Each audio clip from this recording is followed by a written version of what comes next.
This is Hidden Killers with Tony Bruschi. Here now, Tony Bruschi.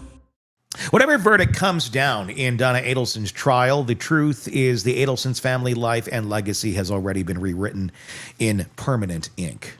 The ripple effect of this case is not confined to a courtroom in Tallahassee or the Florida Department of Corrections. It extends outward into living rooms, schools, workplaces, community gatherings, shaping identities, relationships, and reputations in ways that will outlast prison sentences and headlines. The son is already serving life, Charlie, without parole for orchestrating the murder of his former brother-in-law. A daughter lives under the shadow of implication. Never charged, but permanently associated with the crime in the public mind. Grandchildren are growing up with a story about their family that they didn't choose, can't change, and will become confronted with again and again as they get older. And now the matriarch faces the possibility of dying in prison. These are the conditions that create intergenerational trauma. Trauma that isn't just about the event itself, but about how it's remembered, talked about, and carried forward by people who weren't even present when it happened. For the grandchildren, the psychological task ahead is staggering. In early childhood, grandma is a simple role. The person who visits, gives hugs, maybe slips a piece of candy into a hand. That's the image they start with. At some point, whether throughout overhearing adult conversations, stumbling across news coverage, or being told directly at school, that image is going to collide with something very different. The woman in those holiday photos is accused of orchestrating a murder. The murder of your father. Reconciling those two realities requires a kind of mental gymnastics that most adults struggle with, let alone children. Do they split into two people in their minds? The loving grandmother and the alleged conspirator, and keep those separate? Do they merge them into one complicated, very flawed person, or do they reject one entirely, either cutting her out of their memory or refusing to believe the accusations altogether? None of these options come without cost. And this isn't a private struggle. In a case with this level of media coverage, the world knows the family's name. At school, at college, in the workplace, peers and colleagues can connect the dots in a second with a search. That can mean direct confrontation, questions, judgments, even harassment, or the subtler but equally corrosive experience of feeling watched and whispered about. That's where the question of identity takes center stage. Do you keep the Adelson name and live with the constant recognition, change it to create distance, at the risk of feeling like you've erased part of yourself, even if they change it? The digital age, the link is still just a few clicks away. That kind of inherited notoriety can shape career choices, social networks, even where someone decides to live. That's what these grandchildren, Wendy's kids, have to face.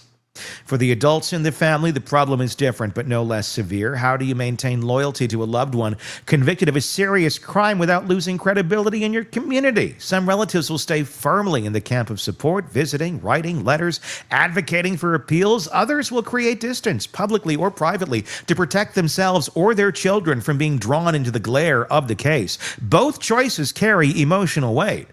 Support can mean aligning yourself with someone the public sees as dangerous. Distance can mean living with guilt or stepping back. The guilt takes many forms. There's survivor's guilt. I still have my freedom. They don't. Complicity guilt. I should have seen this coming. I should have stopped it. Guilt by association. I didn't do this, but the world looks at me differently because I'm part of this family. Left unaddressed, guilt can harden into shame. And shame is corrosive. It isolates. It silences. It keeps people from seeking help. One coping mechanism that appears in families like this is denial, sometimes total, sometimes selective. The story gets rewritten, the charges were exaggerated, the witnesses lied, the trial was rigged. It's in its most protective form. Denial allows family members to keep loving the convicted person without confronting the weight of what happened. But it also freezes a story in a way that prevents healing. You can't process grief or anger about something you insist never took place. And if younger family members are raised in an atmosphere of denial, they may grow up without the tools to talk honestly about the event or their feelings about it. There's another danger here. In families where prosecutors allege control and manipulation, those dynamics can survive a conviction. Influence doesn't necessarily die when a prison door closes. Letters, phone calls, even conversations during visits can be used to reinforce loyalty, direct behavior, or maintain the family narrative. If someone has spent decades in a position of authority within the family, that role doesn't automatically dissolve with sentencing.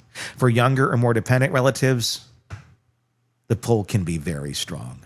The community's role in all this can't be underestimated either. In a high-profile case, the community isn't just the neighborhood, it's the broader public audience. Every social interaction is filtered through what people think they know about the case. For some families, the judgment comes in silence.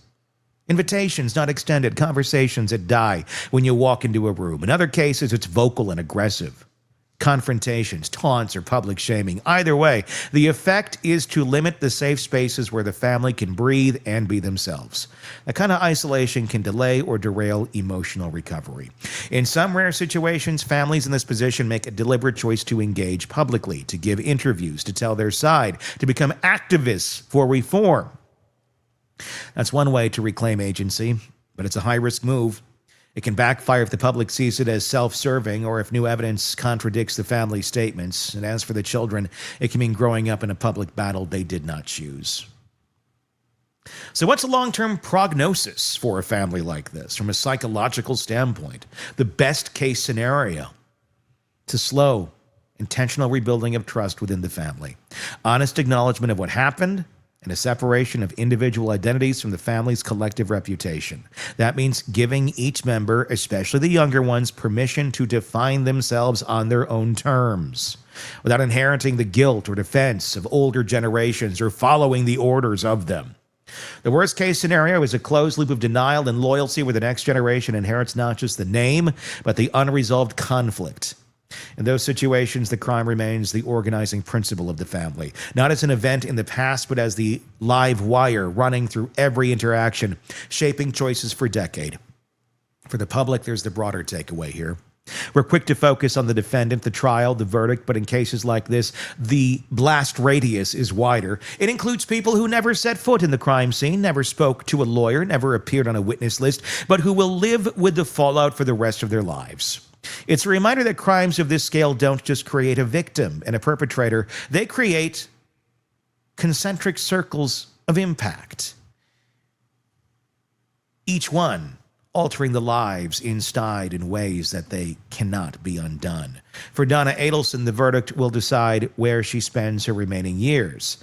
For her family, the sentence has already started.